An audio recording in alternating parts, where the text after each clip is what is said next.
Hey guys, it's Ben the Coin Geek at Old Pueblo Coin, and today I have for you kind of a preview of some fresh looking coins that probably end up getting certified. And I always like things like this. They're just kind of fun because they're in original packaging. Also, occasionally people say, well, everything that's worth certifying has been certified, which of course is not true, but I mean, the sentiment I understand and I think is mostly correct, but there's always exceptions, right?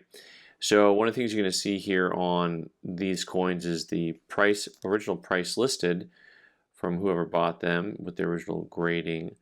And also, of course, we're going to see that these guys are in these really soft plastic vinyls, which protected them from scratches, but also most likely added a little bit of haze to them. So coins like this that have a little bit of haze to them, at that angle you can see the haze. It's going to be something that's a problem to get them certified. So, this is the type of thing that you don't want to see necessarily. It's beautiful and original, and also very, very costly. Now, what's interesting to me on this is 39S and 40D. The coins in here, both of them priced up at the $26 to $35 range. Not super cheap compared to today's market, but we'll see in a minute some of the older coins, what they were bought at back in the day, and kind of how much the market shifted on them.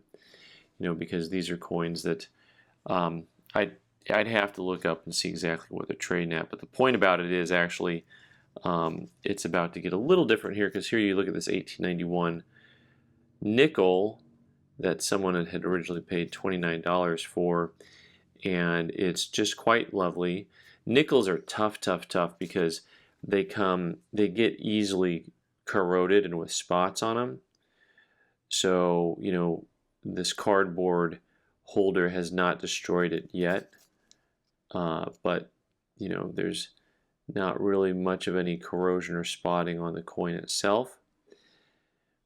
But this coin, by the time it comes back from grading, maybe you add a 0 to that number, right? So if this is the price is right, maybe you should have a bunch of digits and you drop one. But in this case, we could add a 0, I think, to that coin pretty comfortably and see a change. Now this guy here, another 39S, but this one's a 50-cent piece. BU, original purchase price of $27. And you'll see on this coin really, I think what makes walkers so much fun to collect in high grade, that coin on the reverse of the coin has the look. I mean, it's just really sometimes hard to describe, because coins can be somewhat problem-free or mark-free. And then you see something that's kind of, I think, next level. And so, for example, the back of this coin is next level. The question becomes, anytime you get a fresh raw coin in, and it's in this old packaging, will it straight grade? Does it have some type of issues to it? And then on the front here, you'll see you do have just a little bit of that haze, like especially between the L and the I. It almost turns green right there. And so that's all stuff that has to be taken care of. Now, of course, I wish the obverse was as perfect looking as the reverse, but the obverse is pretty nice too. I do think this is really a gem coin, but it also needs some TLC to get rid of the GREEN. Yeah, that's right, I had to spell the whole thing out because, I'm not actually good at alliteration or rhyming. 1926 from the Denver Mint, another real pretty gem looking coin. Once again, I don't know that I have a favorite coin design, and when you see circulated coins and uncirculated coins, you really get a different vibe for what you want or what you would like. Once again, here is a coin that it looks like he paid $32 for back in the day. 1926 Denver Mint coin. Once again, get ready to add a 0 to that number. And but the freshness of the coin is what's so appealing to me. Back to my statement I started about coins and designs. The Standing Liberty Quarter could be overall my favorite coin for a U.S. produced coin. It's hard because I don't, it's like, how do you pick your favorite child kind of thing. Don't answer that question. But on these, the Standing Liberty Quarter's got to be really pushing the top of the limit for me. Next up, this says 10-cent BR brilliant. So that BR is for brilliant. $85. Okay, what do we got here? It's empty. It's not empty. All right.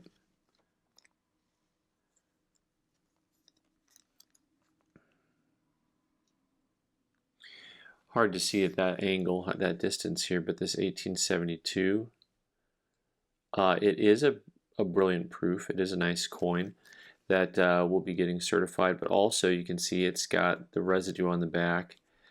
And most of these coins need a little bit of restoration or preservation, conservation, alliteration. Wait, no, that's not alliteration. All right. Here we go. We've got actually a second one, 1876. There's a nice look at it actually at that angle. Real pretty proof dime. And drum roll please, 75 bucks. Right? So there's a part of me that when people talk about coin pricing in the market and that things are overpriced or always overpriced, there's a part of me that because I just see so much stuff from a historical perspective, there's a part of me that looks at it and says, you know what, you just buy them and enjoy them. And I sometimes I want to use that phrase, they'll never be less, they'll never be less expensive, right? And there's just certain things that I think are, as long as the market is stable or grows, whatever the market is when you purchase, it'll probably still be at that. All right, shall we see how his grading is on this 1897 brilliant proof 1 cent? He had it marked gem. Okay. Okay. Well, I think we can roll with the idea that that's what a gem is. And it's hard to see through this plastic a little bit. You'd rather see it in person. I don't know that I want to spoil things for you here. So I'm just going to do this because I know a lot of you will get really upset at me if I do it the other way. Just so you can get a feel for what the surface looks like on that coin. Beautiful, beautiful looking coin. I'm just trying to get an angle there for you so you can see what the surface looks like. Yeah, it's really quite lovely. And so now you get to go ahead and do the prices right and figure out kind of what you think he had paid for that coin. $46. And you kind of get the sense when you look at the packaging and the holders that this stuff's not super old. I would guess based on the price points that this stuff's from the 60s. Y'all been around long enough can tell me otherwise, but that's just kind of what my gut says. I have read books and stuff from the 60s. I should probably just look stuff up and see kind of what they were all listed at. So anyway, guys, thanks so much for watching. I'm Ben the Coin Geek. You can subscribe by clicking on the owl button in the corner and watch more videos on the right side of the screen. Thanks.